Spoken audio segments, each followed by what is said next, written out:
Assalamualaikum warahmatullahi wabarakatuh. Kembali lagi kita bertemu. Kali ini Bapak mau menyampaikan materi tentang dampak negatif dari media sosial. Oke, sebelumnya mungkin kita jaga kebersihan dulu ya, supaya kita tetap sehat, supaya kita bisa terus belajar dan bisa beraktivitas seperti biasa. Kita ke materinya, yaitu tentang dampak negatif media sosial. Media sosial mungkin kalian sudah mengetahui media sosial itu apa fungsinya, cara menggunakannya gimana, kalian mungkin lebih paham daripada Bapak. Selanjutnya, ada dampak negatif dan ada dampak positifnya. Apa saja dampaknya? Oke, kita lihat. Dampak positif dari media sosial, banyak sekali dampak negatif dan positifnya. Positifnya dulu. Positifnya adalah kita bisa berinteraksi dengan teman, dengan orang tua, dan bahkan orang yang tidak kita kenal ya. Kita bisa berinteraksi di situ, dan bahkan kita bisa mencari pasangan kita. Kemudian selain untuk berkomunikasi, kita juga bisa untuk mengirimkan sebuah informasi di media sosial tersebut. Contohnya aplikasi yang banyak yang digunakan untuk remaja ataupun orang tua dan bahkan anak-anak, ada yang menggunakan Instagram ya, namanya Instagram. Di sini tujuannya itu kita untuk membagikan momen kita, momen keseharian ataupun informasi yang dinilai bermanfaat untuk orang banyak. Informasinya apa? Macam-macam. Untuk yang diri kita sendiri, misalnya kita mengabadikan momen kita, setiap aktivitas, setiap tempat atau wisata yang kita kunjungi, kita bisa mengabadikannya di Instagram tersebut. Selain mengabadikan momen, kita juga bisa mengirim informasi, misalkan lagi ada bencana kayak seperti banjir kayak kemarin ya, hujan terus menerus, kemudian ada video kecelakaan, ada video kemalingan dan sebagainya. Nah, itu adalah sebuah untuk membagikan informasi di media sosial. Kemudian selain membagikan informasi, kita juga dapat informasi dari media sosial tersebut. Informasinya apa? Dari orang yang lain memposting atau mengirimkan ke akun mereka pribadi atau akun mereka masing-masing, kita bisa melihat informasi tersebut. Nah, jadi kita layaknya si pengguna bebas, mau mencari informasi, melihat informasi atau membagikan informasi tadi, itu si pengguna. Kemudian selain dampak positif, kalau positif sebenarnya banyak lagi, bisa kalian nanti gali dari informasi tersebut ya. Kemudian yang dampak negatifnya apa?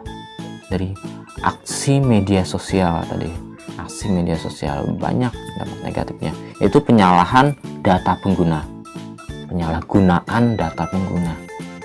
Nah, kadang yang orang banyak yang sering, yang bukan yang iseng-iseng lagi, memang pelaku kejahatan di internet, namanya phishing, itu berbahaya. Jadi kalian harus menghindari tindakan seperti itu. Jadi kalau misal ada yang mengatasnamakan orang tua, teman, atau apapun yang dengan tujuan untuk merugikan kalian jangan segan-segan membantu. Kalian tinggalkan saja, karena nanti bisa berdampak negatif buat kalian. Contohnya aja, Bapak pernah mengalami suatu kejadian ya seperti ini ya. Ini kejadian yang tidak terduga. Memang sebenarnya Bapak pengen mengerjai si pengelaku, tapi malah Bapak yang dikerjai orang tadi. Jadi seperti ini, Bapak punya akun Shopee. Jadi di situ ada saldo Shopee Pay-nya kira-kira 55 ribuan.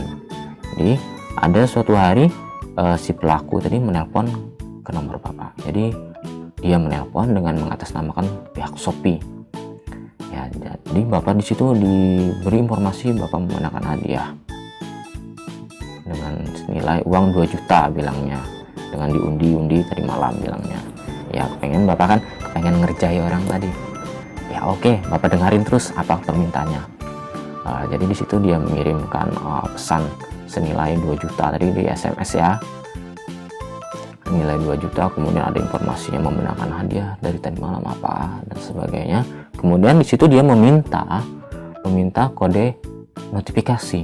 Ya, Bapak kira kode notifikasi dari pesan yang tadi kan. Nah, ternyata Bapak tidak melihat, ternyata itu kode notifikasi dari Shopee, yang artinya si pelaku tadi mencoba untuk memasuki akun Shopee punya Bapak. Ya otomatis dia kepengen ngehack namanya. Jadi dia meminta kode notifikasi yang dikirim melalui SMS. Bapak waktu itu tidak melihat secara jeli karena lagi ditelepon kan. Bapak lihat cuma ada pesan masuk, di situ ada kode notifikasi. Bapak kirimlah notifikasi tadi kodenya. Ternyata dia masuk ke akun Shopee Bapak. Wah, Bapak terkejut karena di situ dia tahu nama, alamat, email, kemudian data-data pribadi, misalkan kayak tanggal lahir dan sebagainya, dan laporan transaksi yang sudah Bapak bayar selesaikan tersebut. Dia mengetahuinya. Waduh, Bapak panik waktu itu, bingung mau ngapain. Mau coba ganti password. Sudah Bapak ganti passwordnya, ternyata dia masih masuk di situ. Bapak ganti email, ternyata sudah diganti, mereka masih masuk di situ. Akhirnya apa? Saldo Shopee Pay Bapak hilang 55.000. Nah, itu mungkin itu pelajaran buat kita dan buat Bapak sendiri. Jadi kalau ada yang mengatasnamakan seperti itu, kalian jangan segan-segan untuk menolak. Kalian matikan saja teleponnya atau abaikan saja pemberitahuan seperti itu. Karena kalau memang kita memenangkan hadiah atau mendapatkan uang atau rezeki seperti itu, pasti otomatis mereka akan langsung mengisi ke saldo kita, tidak melalui telepon apapun. Nah, itu ya. Pelajaran buat kita. Itu adalah salah satu metode phishing, kejahatan di dunia maya yang perlu kalian waspadai. Jangan sampai ada korban-korban selanjutnya seperti itu. Cukup Bapak sendiri saja ya, alhamdulillah. Yang lain jangan sampai ikut-ikutan seperti itu. Nah, itu kejahatan di dunia media sosial ya. Dalam berbelanja, selain kejahatan seperti itu, kita bisa lihat lagi adanya aksi penyimpangan. Misalkan kita sering lihat berita yang hoax, berita yang palsu. Orang-orang menyebarkan berita hoax supaya apa? Supaya mereka masuk ke trending topik, akun mereka viral. Jadi banyak yang sering menonton tadi, akhirnya mereka terkenal yang memposting tadi, padahal berita tadi palsu. Nah, kalian harus waspada itu juga. Kalian lihat sumbernya, apakah sumbernya tadi akurat atau tidak. Nah, kemudian selain ya, informasi seperti tadi, adanya aksi-aksi yang memang tidak pantas kita lihat ya di Instagram ya seperti ya di TikTok segala itu kan, aksi yang joget-joget dan sebagainya, itu yang tidak boleh. Bukan tidak boleh ya, kita kalau bisa kita hindari aksi seperti itu, karena itu termasuk ya kejahatan mata. Kita nanti masuk dosa nanti kita lihat seperti itu. Jadi ya kalau bisa kita hindari aksi-aksi kejahatan yang seperti itu yang mengganggu pemikiran dan mata kita tadi. Nah, atau yang istilah merugikan kita. Jadi kita harus mewaspadai kejahatan di media sosial. Tidak hanya di media sosial saja, mungkin kejahatan-kejahatan dari segi penipuan melalui SMS, telepon dan sebagainya, itu kita harus mewaspadainya. Jadi untuk topik kali ini, cara bagaimana kita mengatasi kejahatan di media sosial tadi. Caranya cukup gampang ya, cukup tidak punya akun sosial media.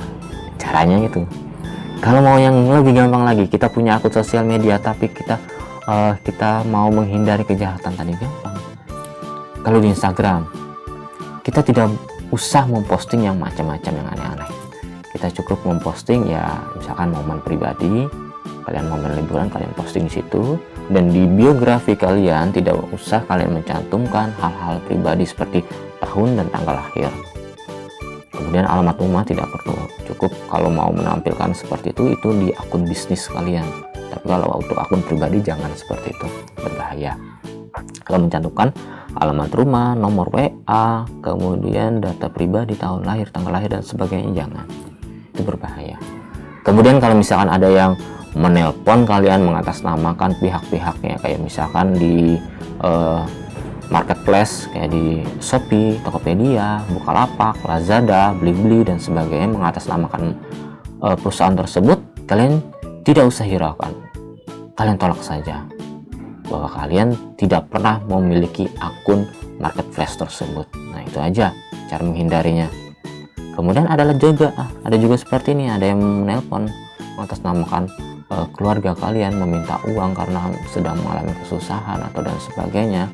kalian tidak perlu langsung kalian setujui permintaannya tadi, tapi kalian harus konfirmasi dulu ke pihak yang misalnya pihak keluarga tadi, apakah betul dia seperti itu atau tidak. Kalau misalkan ya kalau bisa ya jangan langsung konfirmasi lah, karena memang nomor HP kan tidak dikenal kalian. Jadi memang nomor HP keluarga, bolehlah kalian pertimbangkan hal seperti itu. Tapi kalau misalnya tidak dikenali, kalian jangan langsung menyetujui hal-hal tersebut, karena itu bisa merugikan kita sendiri. Ya mungkin itu saja kali ini materi pembahasan yang Bapak sampaikan. Mungkin itu sudah biasa materinya, karena ini memang materi tentang maraknya kejahatan di media sosial. Itu saja yang Bapak sampaikan kali ini.